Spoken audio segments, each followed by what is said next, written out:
Question है कि attitude होता क्या है?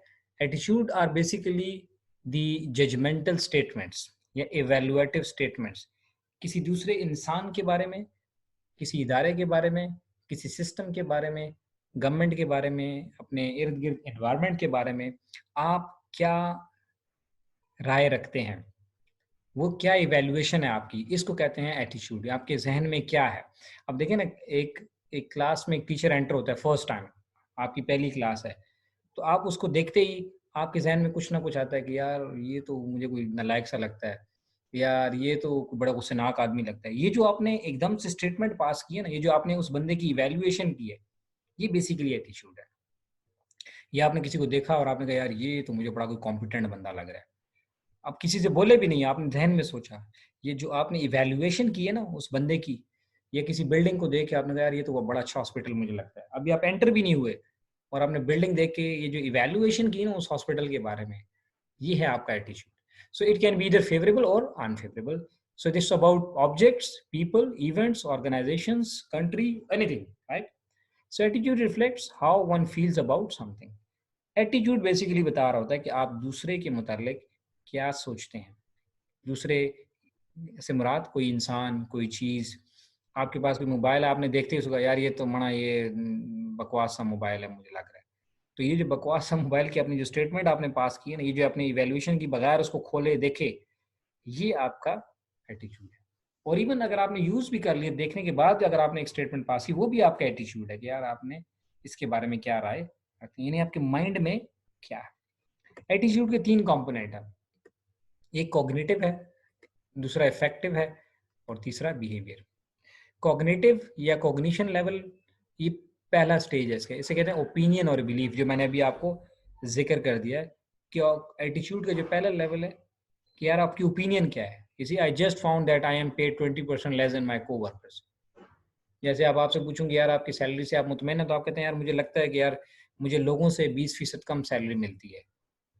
ये अब आपकी ओपिनियन है, ये आपका यकीन बिलीफ बना हुआ है। अब ऐसा है या नहीं है ये तो बाद में पता लगेगा, लेकिन बहरहाल ये आपका एक एटीट्यूड है। तो कोई ऐसे पता लग रहा है कि आप कोई इतने सेटिस्फाइड नहीं होंगे ऑर्गेनाइजेशन से, तो बस ये एक आपने एक बात कर दी।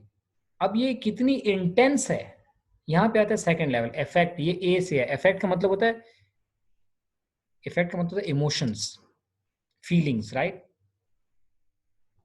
एंड द इमोशनल और the feeling segment associated with that belief. एक था बिलीफ और एक है उसके साथ आपके इमोशंस क्या जुड़े हुए हैं, कितने शदीद हैं ये इमोशंस, ठीक है ना, थोड़े हैं। सो अब मैंने कहा जी आपको सैलरी, आप सैलरी जो है आपकी कितनी, तो आपने कहा यार मुझे तकरीबन लोगों से 20% कम ही मिलती है।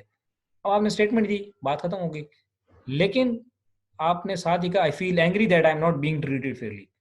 लेकिन यार ये कोई इंसानियत है, मैं भी इतनी मेहनत करता हूँ और इतना काम करता हूँ और ये लोग मुझे 20% कम सैलरी देते हैं। अब ये जो आपने आपके अंदर जो एग्रेशन आया ना, ये जो गुस्सा, अब ये भी एटीट्यूड है। ये एटीट्यूड अब इंटेंस हो रहा है, इफेक्ट हो रहा है। ये ई से नहीं है, ये ए से, यानी इसके अंदर इमोशंस ऐड हो रहे हैं, गुस्से वाले या प्यार वाले या मोहब्बत वाले, व्हाटएवर, ठीक है।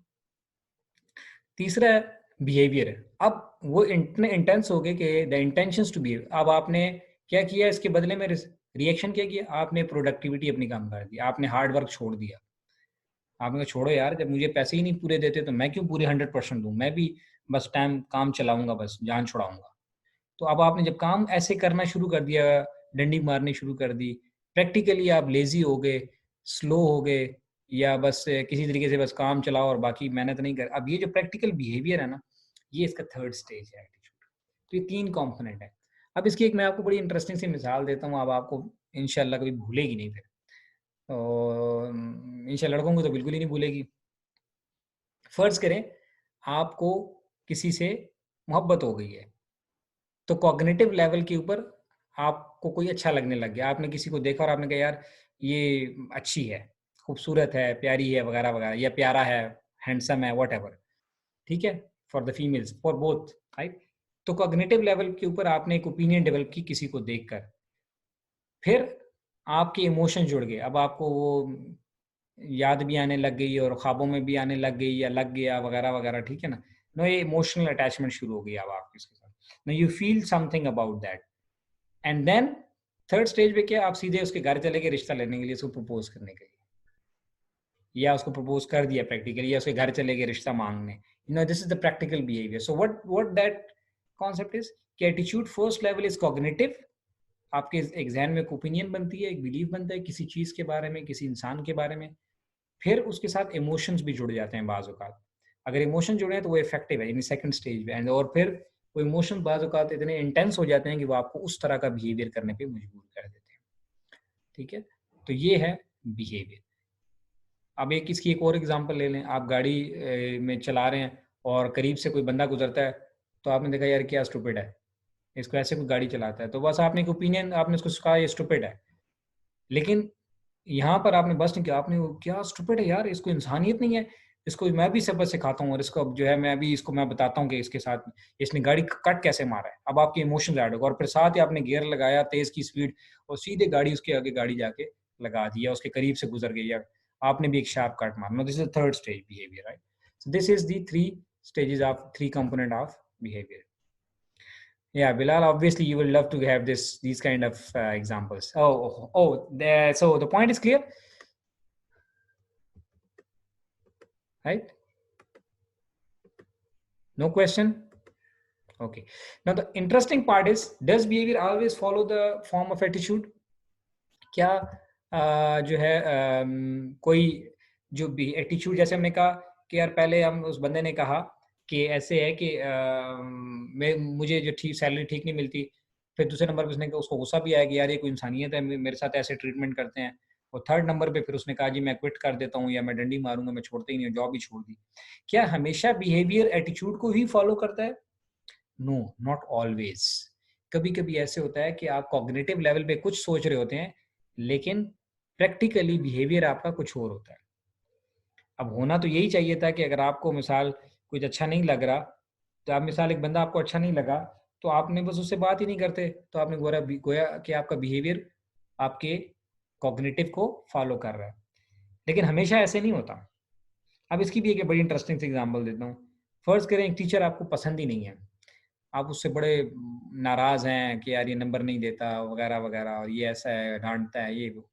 लेकिन जब वो आता है तो आप कहते हैं सर क्या ड्रेस पहना है सर, आप कितने जबरदस्त लगा, तो बड़े आप हैंडसम लग रहे हैं सर. मैम क्या आप बड़ी अच्छी मैचिंग की है आपने, बड़ी जबरदस्त, आप अच्छी लग रही हैं आज. अब वो आपके अंदर ही अंदर उबल रहा है कुछ और. कॉग्निटिव लेवल पे you don't like her, you don't like him, right.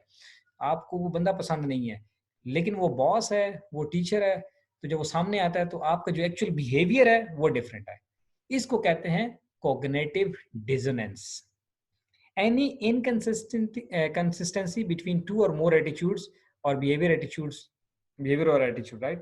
यानी कि आपका attitude तो कुछ था, यानी cognitive level पे आप उसको शदीद नफरत करते हैं, लेकिन practically आप उसके सामने बिछे जा रहे हैं, खुशामदें करी जा रहे हैं, उनकी तारीफें करी जा रहे हैं, ठीक है ना. तो ये अब बिहेवियर कुछ और है, एटीट्यूड अंदर कुछ और है. अब जब ये चीज होती है ना, तो इसको कहते हैं डिसोनेंस, यानी अंदर ही अंदर कुछ यूं कहना छोटे छोटे धमाके हो रहे होते हैं, डिस्टर्बेंस हो रही होती है. अब इसकी एक और एग्जांपल ले लें. वो क्या है, मिसाल के तौर पे सिगरेट पीने वाला एक बंदा है, वो जब स्टार्ट करता है ना, तो उसको कॉग्निटिव लेवल पे ये पता होता है कि यार ये चीज अच्छी नहीं है. हाँ, behaviour is at the end third component of attitude, ठीक है. तो क्या कहते हैं, अब एक बंदा सिगरेट पी रहा है, तो जब स्टार्ट करता है तो उसको पता होता है कि यार ये सिगरेट अच्छी चीज़ नहीं है, लेकिन चलो यार बस ऐसे ही हम कौन सा हमेशा के लिए पीते हैं, ऐसे ही ज़रा थोड़ा शोगल के लिए है बस, और वैसे भी मैं कौन सा धुआं अंदर कर रहा हूँ वगैरह वगैरह. तो गोया कॉग्निटिव लेवल के ऊपर a person knows that the cigarette is a bad thing, right. But behaviour इसके बिल्कुल अपोजिट है. एक चीज़ बैड है, बुरी है, उसको पता है, लेकिन फिर भी वो बुरा काम कर रहा है. तो ये है कॉग्निटिव डिसोनेंस. और अब इम्पोर्टेंट बात अभी बताने वाला हूँ, उसको समझ लें. जब कॉग्निटिव डिसोनेंस होता है ना, तो याद रखें इंसान का दिमाग इस तरह से है ना कि ये ज्यादा देर तक इंसान इसको कैरी नहीं कर सकता, क्योंकि ये बार बार पिंच करता रहता है, पिंच करता रहता है. तो फिर दो चीजें होंगी, या तो आप उस बिहेवियर को छोड़ देंगे, या उस बिहेवियर वाला एटीट्यूड अपना लेंगे. क्या मतलब इस बात का? इस बात का मतलब है कि या तो आप सिगरेट पीना छोड़ देंगे कि नहीं यार ये बुरी चीज़ थी, बस मैंने 2-4 हफ्ते महीने लगाया, लेकिन ये अच्छी चीज़ नहीं थी, मैंने छोड़ दी. तो आपने अब क्या हो गया, सिगरेट बुरी चीज़ है और आपने तर्क भी कर दिया, तो गोया एटीट्यूड बिहेवियर के साथ मैच कर गया. पहले वो डिसोनेंस थी कि आपको बुरा भी लगता था, आपको पता था कि बुरी चीज़ है, ये डेंजरस है, लेकिन आप कर रहे थे। तो डिसोनेंस चलती रही, आपको अंदर ही अंदर तंग करती रही, आखिर में आपने बिहेवियर जो है वो उसके मुताबिक कर दिया। एक दूसरा काम क्या होता है, कुछ ऐसे हैं वो पीते-पीते फिर वो क्या कहते हैं, यार सिगरेट क्या है? Cigarette is a healthy thing, ये माइंड को फ्रेश कर देता है, ये इससे बंदा ज़रा रिलैक्स हो जाता है। ये आप कई देखें, कई ऐसे चेन स्मोकर आप उनसे बात करें, वो आपको 1000 जस्टिफिकेशन दे देंगे सिगरेट्स की। गोया आप वो कॉग्निटिव लेवल के ऊपर भी ये मान चुके हैं कि cigarette is a not bad thing. Cigarette कोई इतनी बुरी चीज़ नहीं है, सिगरेट तो बहुत अच्छी चीज़ है यार, आपको रिलैक्स कर देती है, थोड़ा आपको फ्रेश कर देती है वगैरह-वगैरह, इसलिए मैं सिगरेट पीता हूँ। तो वो जो डिसोनेंस था, उन्होंने खत्म कर दिया। यहाँ तक अगर आपको बात समझ आ गई ना, तो अब आते हैं ऑर्गेनाइजेशन के हवाले से बात करते हैं। ऑर्गेनाइजेशन में क्या होता है, ऑर्गेनाइजेशन में एक बंदा ये फील करता है कि यार मुझे जो है फेयरली ट्रीट नहीं किया जा रहा। जैसे हमने पहले एग्जांपल ली कि यार मुझे सैलरी कम मिलती है या मुझसे काम ज़्यादा लिया जाता है। अब ये लेकिन प्रैक्टिकली वो मेहनत कर रहा है। उसको पता है कि यार मेरी मेहनत रंग नहीं लाती, क्योंकि यहाँ पे मेहनत का कोई फ़ायदा नहीं है। तो वो क्या है, डिसोनेंस हो रही है। ज़हनी तौर पे उसको पता है कॉग्निटिव लेवल के ऊपर कि यहाँ पे जितना भी काम करो कोई परवाह नहीं करता। यहाँ पे बस कोई रिवॉर्ड नहीं मिलता उस वजह से, लेकिन वो प्रैक्टिकली मेहनत कर रहा है। अब ये डिसोनेंस ज़्यादा देर नहीं चलेगी। एक टाइम आएगा वो मेहनत छोड़ देगा और क्या करेगा कि यार जब एक चीज़ मेहनत फ़ायदा नहीं दे रही, तो क्या फ़ायदा दे रही है? डंडी मारना, चापलूसी करना, खुशामद करना, तो वो अपना बिहेवियर इसके साथ मैच कर देगा। ज़हनी तौर पर भी जो चीज़ को ठीक समझ रहा है और प्रैक्टिकली भी वो उसी को करेगा। So the importance of the element creating the dissonance, the degree of the influence the individual believes he or she has over the element. तो फिर कितनी उसके ऊपर उसका बिलीव है, the reward that may be involved in dissonance. तो क्या होता है, the desire to reduce the dissonance is determined, कैसे डिटरमिन होता है कि यार वो कितनी उसको बुरा समझता है या अच्छा समझता है। अल्टीमेटली पॉइंट क्या है, ये डिसोनेंस इंसान ज्यादा देर तक कैरी नहीं कर सकता, तो वो उसको फिर क्या कहता है, बिहेवियर को उसी के हिसाब से मैच कर देता है। ओके जी, thank you very much. Hopefully आपको कॉन्सेप्ट समझ में आ गया होगा। आप बाकी मेरी वीडियोस भी देखना चाहते हैं तो आप नीचे डिस्क्रिप्शन में जाइएगा, डिस्क्रिप्शन में आपको सारी मेरी वीडियोस के लिंक मिल जाएंगे along with the playlist. In any case, अगर आपको कहीं वीडियो कहीं से मिली है या कहीं से आपने डाउनलोड कर ली है, तो अब आप बाकी वीडियोस देखना चाहते हैं तो आप यूट्यूब यूरल में जाके youtube.com/कोकब मंजूर लिखेंगे, तो आप चैनल ओपन हो जाएगा और उस चैनल में जाके आपने फिर वीडियोस को क्लिक करना है, तो आपको मेरी सारी वीडियोस मिल जाएंगी। वीडियोस अच्छी लगे तो दूसरों के साथ लाजमी शेयर करें और चैनल को सब्सक्राइब कर दें तो आपकी बड़ी मेहरबानी होगी। इसके अलावा ट्रेनिंग और लाइफ कोचिंग के हवाले से आप अगर मुझसे बात करना चाहते हैं, अपनी पर्सनल या professional development, you feel you are stuck, you want to move ahead and you want to go for success, you are not able to figure it out कि how you can do it, तो आपको मेरा WhatsApp number नज़र आ रहा है, आपको मेरा email नज़र आ रहा है, आप इस पर मुझसे रब्ता कर सकते हैं। इंशाल्लाह I will try my level best कि आपको हेल्प आउट करूँ आपकी लाइफ के और पर्सनल या प्रोफेशनल जो इश्यूज़ हैं उनको कैसे अच्छे से सॉल्व करके लाइफ में कैसे सक्सेसफुल हुआ जा सकता है। खुश रहें और अपना बहुत सारा ख्याल रखें। Thank you very much.